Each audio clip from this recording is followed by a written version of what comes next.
Hello students, welcome back to my second video on Werner's theory for coordination complexes. First, we will recap what we have learned in our previous video. We learned about complex coordination compound, what is coordination sphere and ionic sphere. We learned about central metal, ligand, and what is coordination number. In this chapter, we will learn briefly about the history of coordination compounds. In 1704, the cyano complex with Prussian blue color was first discovered. In 1798, scientist Tesseract observed that ammoniacal solution of cobalt-2 turned pink to brown in the exposure of air, and the color changed to wine red on boiling. Then another scientist, Freeman, showed that the oxidation of cobalt-2 to cobalt-3 is the reason behind the color change. Another famous scientist, Jayes, in 1827 isolated a compound which later established as Jayes salt. However, the first scientist who discussed about the structure or formation of coordination compound is the Danish scientist Jorgensen.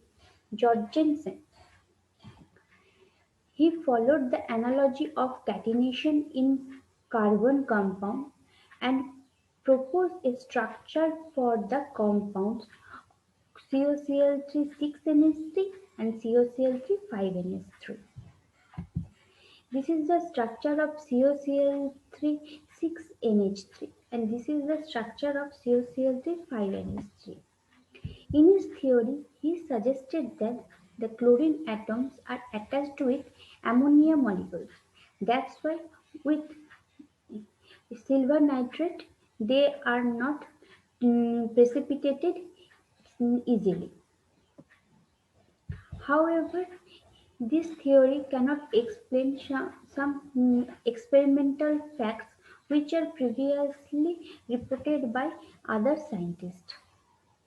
Later, the scientist named Werner built his revolutionary alternative theory of this chain theory. He isolated and studied variety of the complex compound and developed a comprehensive theory for them. In 1893, the Swiss chemist Alfred Werner put forward his theory to explain the formation of coordination compounds. For this theory in the year of 1913 he got Nobel Prize. What he did, he took a complex compound COCl3 6NH3, then treated it with silver nitrate, concentrated HCl and potassium iodide. When 1 mole of COCl3 6NH3 treated with excess silver nitrate, 3 mole of silver chloride precipitate is formed. With reaction with concentrated HCl, COCl3 6NH3 doesn't show any change. On the other hand, reaction with potassium iodide, 1 mole of COCl3 6NH3 also produced 3 mole of potassium chloride. In the second step, he took 4 set of complex COCl3 6NH3, COCl3 5NH3, COCl3 4NH3, COCl3 3NH3. Then he measured the electrical conductivity of these 4 compounds and the observation shows decrease in electrical conductivity from COCl3 6NH3 to COCl3 3NH3. Further treatment of this 4 compound with silver nitrate, uh, he got 3 mole of silver chloride for COCl3 6NH3. COCl3 5NH3 produces 2 mole of silver chloride. COCl3 4NH3 gives 1 mole of silver chloride. However, COCl3 3NH3 doesn't give the white precipitate of silver chloride as a product. So from these observations, he put he draw a conclusion and gives us the theory. The first point of the theory is central metal of any complex compound possess two types of valency, primary valency and secondary valency. The primary valency is ionizable, which corresponds to the oxidation number of the metal, ion or atom. Secondary valency is non-ionizable part.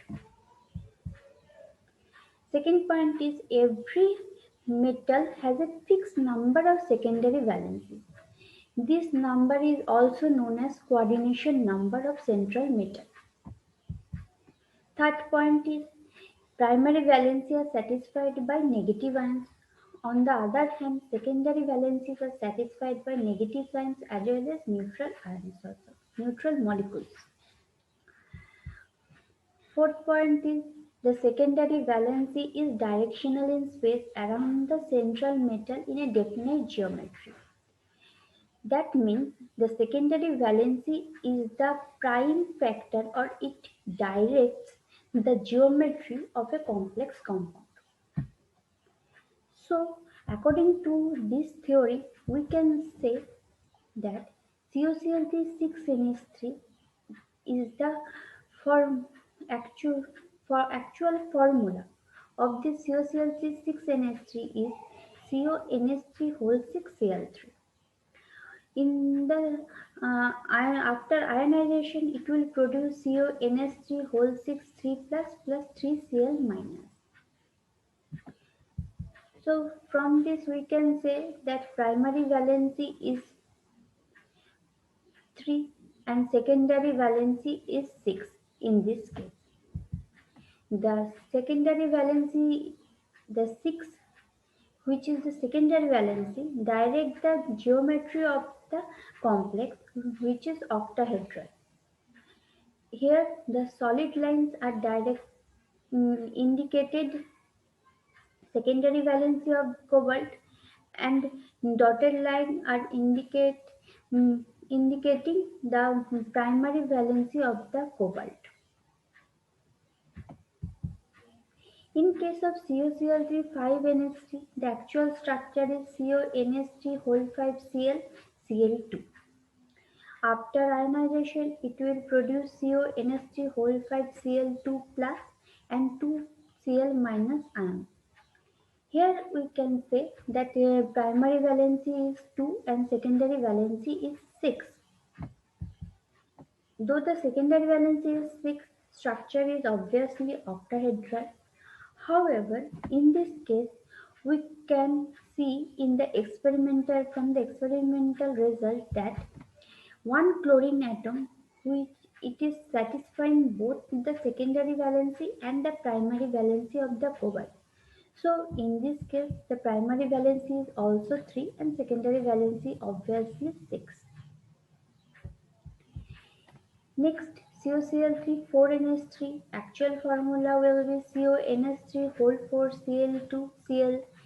Ion produced in solution is CONH3 whole 4 Cl2 plus Cl minus. Primary valency is 3 and secondary valency is 6. Structure is octahedral. In case of COCl3 3NH3, actual formula is CONH3 whole 3 Cl3. This is the non-ionizable part because it is under the coordination sphere. So in solution it doesn't produce any ion. In this case, the octahedral geometry is observed where the 3 chlorine ion is satisfying both secondary and primary valency of cobalt. So here primary valency is 3 and secondary valency is 6. Now from Werner's theory section, some question come in the exams. For example, the accurate order of molar conductance for following complexes is asked to be found. Mm, So here we first write the ionization of these complexes COH2 whole 6 Cl3. In solution it will produce COH2 whole 6 3 plus 3 Cl minus. Total number of ions is 4. COH2O Cl2. In ionization it will produce COH2 whole 5 Cl2 plus 2 Cl minus. Number of ions produced is 3. COH2O whole 4 Cl2 Cl. It will produce ion COH2O whole 4 Cl2 plus and Cl minus. Then total number of ion produced is 2. We know that the more number of ions in the solution means more conductance or molar conductance.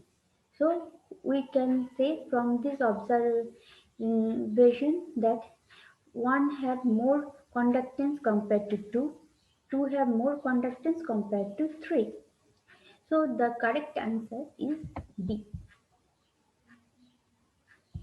The next problem is the correct order of stoichiometry of AgCl formed when excess silver nitrate is treated with the complex COCl3 6NH3, COCl3 5NH3, COCl3 4NH3. So first we will write the actual formula and find the number of silver chloride produced. COCl3 6NH3 actual formula is CONH3 whole 6 Cl3. Then iron will be CONH3 whole 6 3 plus 3 Cl minus. So with silver nitrate it will produce 3 mole of silver chloride. COCl3 5NH3 we can see that it will produce 2 mole of silver chloride. COCl3 4NH3 will produce 1 mole of silver chloride. So the actual order will be 3 silver chloride, 2 silver chloride, 1 silver chloride. So the actual answer, right answer is C. Now, from this theory, we can explain formation of coordination compound, its property, geometry, etc. However, this theory has some drawbacks also. Like it doesn't explain why the certain metal in the periodic table form coordination complex like CCl4 and CuNH3 whole for 2 plus. Between these two compounds, we know that CuNH3 whole for 2 plus is a coordination compound, but not CCl4. But this Werner theory doesn't explain why.